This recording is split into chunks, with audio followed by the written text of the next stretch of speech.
3 जून 2006 भारत के तत्कालीन प्रधानमंत्री मनमोहन सिंह को बिहार के मुख्यमंत्री नीतीश कुमार की एक चिट्ठी मिलती है।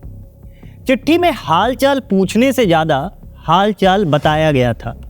हालचाल बिहार का, एक ऐसे राज्य का हालचाल जो अपनी बेहाली के लिए देश भर में दशकों से मिसाल बना हुआ है। बात नई नहीं थी, मगर इस चिट्ठी में की गई एक डिमांड आने वाले समय में बिहार की राजनीति में सबसे ज़्यादा गूंजने वाला मुद्दा बना, राजनीतिक टकराव का कारण बना, कभी पक्ष का तो कभी विपक्ष का हथियार बना, चुनावी वादों में शरीक हुआ और इसे मीडिया में भी खूब जगह मिली। यह डिमांड थी विशेष राज्य यानी स्पेशल स्टेट की। विशेष राज्य बिहार के स्पेशल स्टेट की मांग को लगभग अब 20 साल होने को है, मगर स्थिति अब भी पूरी तरह से साफ नहीं है। केंद्र में सत्ता बदल गई, जनता का कांग्रेस को टाटा प्रणाम हुआ और भाजपा सत्ता में आई। बिहार जंगल राज से बाहर भी आ गया। सुशासन की बयार चली और चलते चलते अब थम भी गई है, मगर स्पेशल स्टेट की मांग गाहे बगाहे नीतीश कुमार और उनके सहयोगियों के मुंह से बिहार की राजनीति में आम जनता को धप्पा बोलती रहती है। तो क्या बिहार को सच में इसकी ज़रूरत है या ये बस सिर्फ एक राजनीतिक जुमला है? ये स्पेशल स्टेट की मांग शुरू क्यों हुई, इसको लेकर प्रावधान क्या है? क्या बदल जाएगा बिहार में अगर उसे स्पेशल स्टेट का दर्जा मिल जाए? बिहार को इसे लेकर अब तक बाट ही क्यों जोड़ना पड़ रहा है और नीतीश सरकार ने इसे लेकर अब तक क्या क्या किया है? आज इस वीडियो में बात इसी की, मगर शुरुआत इससे कि ये ख्याल नीतीश बाबू को आया कहाँ से।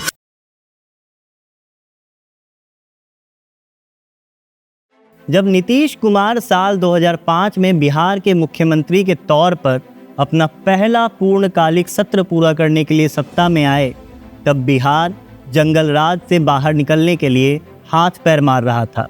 झारखंड बिहार से पहले ही अलग हो चुका था और अपने साथ वो तमाम खनिज संपदा भी लेकर अलग हुआ था, जिसकी वजह से बिहार की सिसक कर चल रही इकोनॉमी कोमा में पहुंच चुकी थी।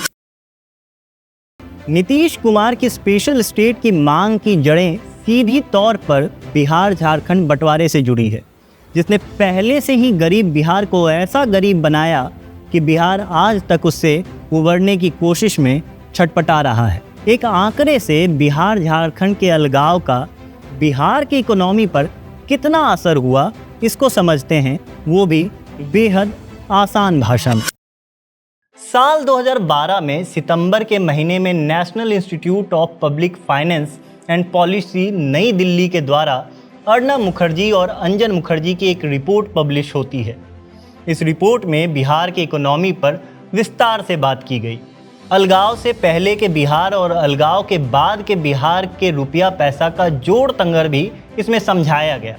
रिपोर्ट के मुताबिक जब झारखंड बिहार से अलग हुआ, तब अपने साथ खनिज संपदा तो ले ही गया, मगर सबसे बड़ा धक्का बिहार के इंडस्ट्री सेक्टर को लगा।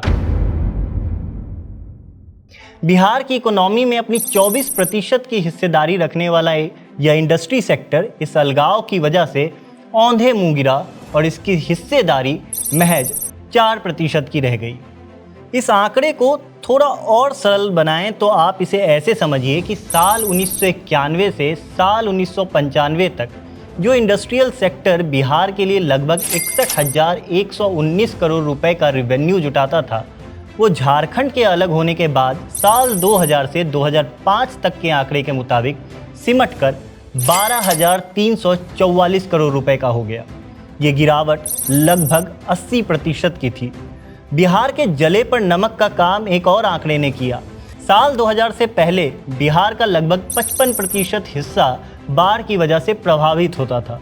अपने आप में ये आंकड़ा तब भी खुद बहुत बड़ा था, मगर झारखंड के अलग होने के बाद बिहार जब छोटा हुआ तो बाढ़ 73% बिहार को अपने चपेट में लेने लगी।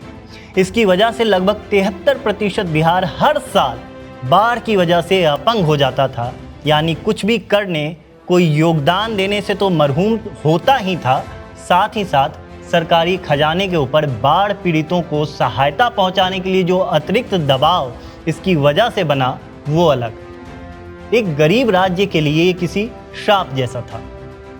लिहाजा नीतीश बाबू को स्पेशल स्टेट के दर्जे की जरूरत महसूस हुई। अपनी मांग में वो केंद्र सरकार को ये भी बताते हैं कि भारत की जनसंख्या का लगभग 9% हिस्सा जरूर बिहार में रहता है, मगर बिहार के पास भारत की बस 2% जमीन ही है। ये जनसंख्या का बोझ बिहार के विकास को और धीमा करता है। मगर इस बंटवारे का एक और पहलू है जिसके बारे में मन में ख्याल आना बहुत स्वाभाविक है, और वो ये कि सुशासन बाबू जब सत्ता में आए तो बिहार की ग्रोथ रेट तो हर साल देश के लिए मिसाल बनने लगी। बिहार में बाहर है का डंका ऐसा बजा कि विदेशी बाबू बिल गेट्स भी दौड़ कर विकसित बिहार देखने पटना पहुंच गए। फिर मन में ख्याल आता है कि जब इतना ताबड़तोड़ ग्रोथ हुआ था तो फिर स्पेशल स्टेट की मांग क्यों जस की तस बनी रही? क्या ये सिर्फ राजनीति है या सच में बिहार गरीबी से सराबोर है? विकास हुआ तो दिख क्यों नहीं रहा? यहाँ कहानी में एक ट्विस्ट है।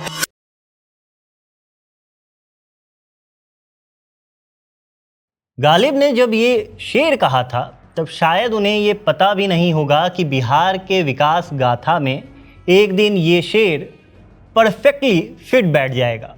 ऐसा नहीं है कि नीतीश बाबू के सत्ता हासिल करने के बाद बिहार में कुछ बदला नहीं। विकास तो हुआ, मगर जिस दिशा में होना चाहिए था उस दिशा में नहीं हुआ। साल 1971 में साइमन स्मिथ कुजनेट्स अपने नोबेल पुरस्कार का भाषण देते हुए कहते हैं कि आधुनिक आर्थिक विकास की एक बड़ी पहचान ये है कि लोग खेती बाड़ी से निकलकर उद्योगों की ओर बढ़ते हैं और फिर उद्योगों से सर्विस सेक्टर जैसे बैंकिंग, शिक्षा, IT आदि की ओर जाते हैं। इसके साथ साथ छोटे निजी व्यवसायियों की जगह बड़ी कंपनियां ले लेती हैं और काम करने वाले लोगों की नौकरी और जिम्मेदारियां भी बदल जाती हैं। सिंपल भाषा में इसे ऐसे समझिए कि एक इंसान कार मैकेनिक बनता है और फिर समय बीतने के साथ साथ वो एक दिन कार बनाना सीख जाता है। सरकारी मदद से कुछ रुपए हासिल करके एक दिन एक कार कंपनी बनाता है और अब उसके मैन्युफैक्चरिंग यूनिट में कई लोग काम करते हैं और इस वजह से कई लोगों को रोजगार मिलता है। एक मैकेनिक अब एक CEO है। एक मैकेनिक के द्वारा अकेले के लिए शुरू किया गया रोजगार अब कईयों के लिए रोजगार का जरिया है। यही आर्थिक विकास की चाबी है। नीतीश बाबू के राज में बिहार में विकास तो हुआ, आंकड़े भी यही बताते हैं। मसलन आंकड़े बताते हैं कि साल 2000 से लेकर साल 2008 के बीच बिहार का NSDP यानी नेट स्टेट डोमेस्टिक प्रोडक्ट 11.8% रहा, जो कि साल 1991 से 98 के बीच महज 6.2% था। नेट स्टेट डोमेस्टिक प्रोडक्ट यानी एक राज्य की सीमा के अंदर से कितना प्रोडक्शन हुआ या सर्विस प्रोवाइड किया गया। ये आंकड़ा नेट होता है, यानी इसमें से असेट्स यानी प्रोडक्शन के रखरखाव में यूज होने वाले मशीनों का खर्चा या फिर सर्विस प्रोवाइड करने में आने वाली कुल लागत को माइनस करके ये आंकड़ा निकाला जाता है। झारखंड के अलग होने के बाद बिहार में इंडस्ट्रियल सेक्टर का कंट्रीब्यूशन तो लगभग निल हो गया, मगर 2 सेक्टर्स में बढ़ोतरी देखी गई। ये 2 सेक्टर्स थे एग्रीकल्चर और सर्विस सेक्टर। इस दौरान सर्विस सेक्टर 36% से बढ़कर 50% का हुआ, जबकि एग्रीकल्चर में ये आंकड़ा 36.5% से बढ़कर 40.4% तक पहुंच गया। मगर ये सेक्टर्स ऐसे हैं जो इंडिविजुअली ज़्यादा सेंटर्ड हैं, जैसे कि खेती, पशुपालन, मछली पालन जैसे रोजगार बड़े स्तर पर सामूहिक कारोबार पैदा नहीं करते हैं। दूसरी तरफ सर्विस सेक्टर में बिहार में जिस एरिया में ग्रोथ हुआ वो भी कुछ ऐसे ही रहे, जैसे कि रियल एस्टेट, रेस्तरां आदि। इस सेक्टर में भी रोजगार का दायरा काफ़ी छोटा होता है, रोजगार भी बहुत छोटे स्तर के होते हैं। यही वजह है कि बिहार में विकास तो हुआ मगर सामूहिक विकास नहीं हुआ। सरकार के खजाने में पैसे तो आए मगर प्रति व्यक्ति आय फिर भी कम रही। गरीबी जस की तस बनी रही और यही कारण है कि नीतीश बाबू अपने सुशासन के बयार के बावजूद स्पेशल स्टेट की बार बार डिमांड करते रहे। बिहार तो विकसित हुआ मगर सबका विकास नहीं हुआ। अब सवाल ये है कि जब ढंग से विकास ही नहीं हुआ तो फिर सिर्फ स्पेशल स्टेट से क्या कुछ बदल जाएगा।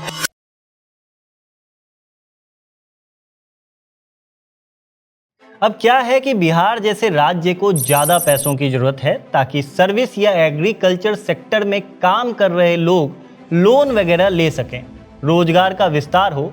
मगर किसी भी राज्य को आम लोगों को लोन देने के लिए पैसे चाहिए। ये पैसा राज्य सरकार को मुख्य रूप से 3 तरीकों से मिलता है।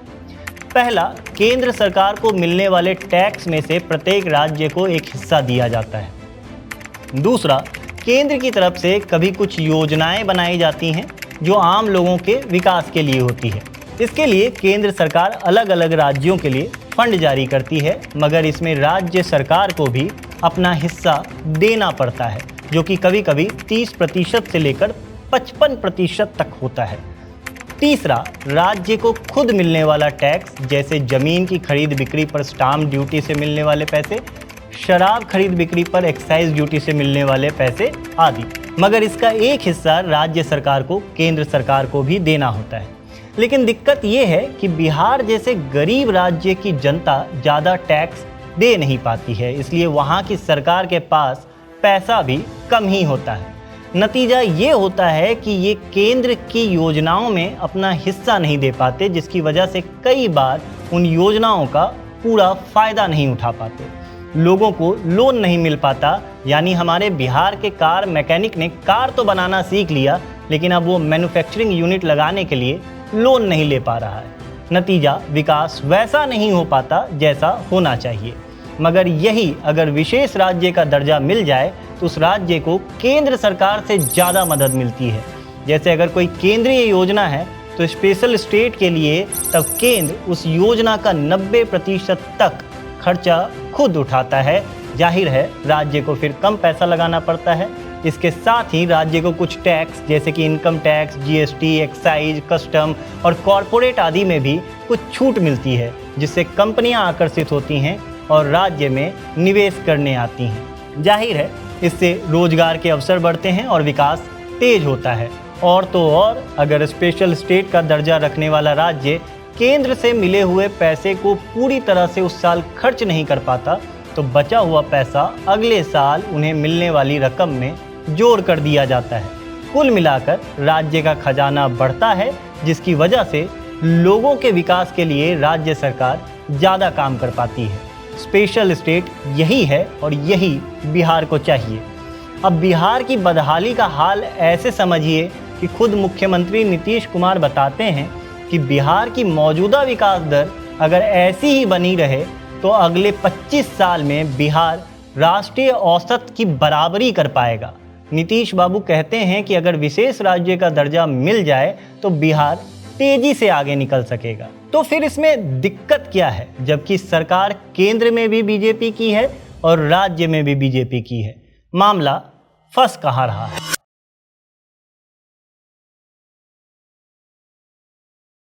मुख्यमंत्री नीतीश कुमार ने शुरुआत में तो बिहार को विशेष राज्य का दर्जा देने की मांग खूब जोर शोर से उठाई, मगर अपने लगभग 20 साल के कार्यकाल में उन्होंने सत्ता को ऐसा गेंद बनाया कि कभी ये गेंद कांग्रेस के गोल पोस्ट में रही और कभी बीजेपी की। विशेष राज्य की मांग तो अभी भी बाकायदा जुबान पर है, मगर अब वो जोर नहीं दिखता है जो पहले नजर आया करता था। वजह यही कि विशेष राज्य को पाने के लिए जो नियम कानून या कहें तो शर्तें हैं, वो शर्तें बिहार पूरी नहीं करता है। ये शर्तें हैं, पहली कि राज्य की भौगोलिक स्थिति पहाड़ी और कठिन भूभाग वाली हो, जैसे कि उत्तराखंड या हिमाचल की है। दूसरी ये कि राज्य की जनसंख्या घनत्व यानी राज्य के प्रति फलाने स्क्वायर किलोमीटर में रहने वाली आबादी की संख्या अन्य राज्यों की तुलना में कम हो, या आदिवासी आबादी का बड़ा हिस्सा उस राज्य में रहता हो। तीसरी ये कि पड़ोसी देशों के साथ वो राज्य अपनी सीमा साझा करता हो और ऐसा वो एक रणनीतिक स्थान के तौर पर करता हो। चौथा ये कि इकोनॉमी और इंफ्रास्ट्रक्चर के मामले में भी राज्य पिछड़ा हो। और पांचवा ये कि राज्य का खजाना अनिश्चितताओं से भरा हो। इन शर्तों में से अधिकतर शर्त तो बिहार पूरी करता है, मगर कई ऐसी शर्तें हैं जिनमें बिहार फिट ही नहीं बैठता। और यहीं आकर बात जहां से शुरू होती है वहीं खत्म हो जाती है। वो ये कि क्या बिहार को स्पेशल स्टेट का दर्जा मिल सकता है? जवाब है एनडीसी यानी नेशनल डेवलपमेंट काउंसिल के द्वारा स्पेशल स्टेट के लिए जरूरी तय मानकों या शर्तों को ना पूरा करने की वजह से बिल्कुल भी नहीं। 22 जुलाई 2024 को झंझारपुर सांसद रामप्रीत मंडल के सवालों का लोकसभा के मानसून सत्र में जवाब देते हुए वित्त राज्य मंत्री पंकज चौधरी ने एक बार फिर साफ कर दिया कि चूंकि बिहार वो सारी शर्तें पूरी नहीं करता जो एक विशेष राज्य का दर्जा पाने के लिए जरूरी है, ऐसे में बिहार को स्पेशल स्टेट का दर्जा नहीं दिया जा सकता है। ऐसा नहीं है कि ये क्लैरिटी बिहार को पहली बार दी गई है। कांग्रेस जब केंद्र में सत्ता में थी तब भी बिहार को विशेष राज्य का दर्जा क्यों नहीं मिल सकता, ये बात बिहार को बताई जा चुकी है। मगर फिर भी रह रहकर ये राग नीतीश बाबू क्यों अलापते रहते हैं, ये नीतीश बाबू ही बता सकते हैं, क्योंकि इसका अब कोई मतलब नहीं बचा है। केंद्र सरकार ये दर्जा बिहार को नहीं देने वाली है, क्योंकि फिर अन्य राज्य भी इस आधार पर विशेष राज्य का दर्जा मांगेंगे, जो कि बाद में केंद्र के लिए गले की फांस हो जाएगा। फिलहाल आंध्र प्रदेश और उड़ीसा भी विशेष राज्य के दर्जे के लिए जोर आजमाइश कर रहे हैं। इससे तो बेहतर ये होता कि नीतीश बाबू अब विशेष राज्य का टुनटुना छोड़कर बिहार की खस्ता हाल स्थिति को आधार बनाकर विशेष पैकेज की ही मांग कर लें। शायद केंद्र में बैठे गंगा पुत्रों को बिहार के ऊपर थोड़ी दया आ जाए। आपका क्या सोचना है, हमें कमेंट करके ज़रूर बताइएगा कि क्या बिहार चुनाव में विशेष राज्य का दर्जा अब बस एक जुमला हो चुका है या भविष्य में इसके लिए कोई राह अभी भी निकल सकती है। धन्यवाद।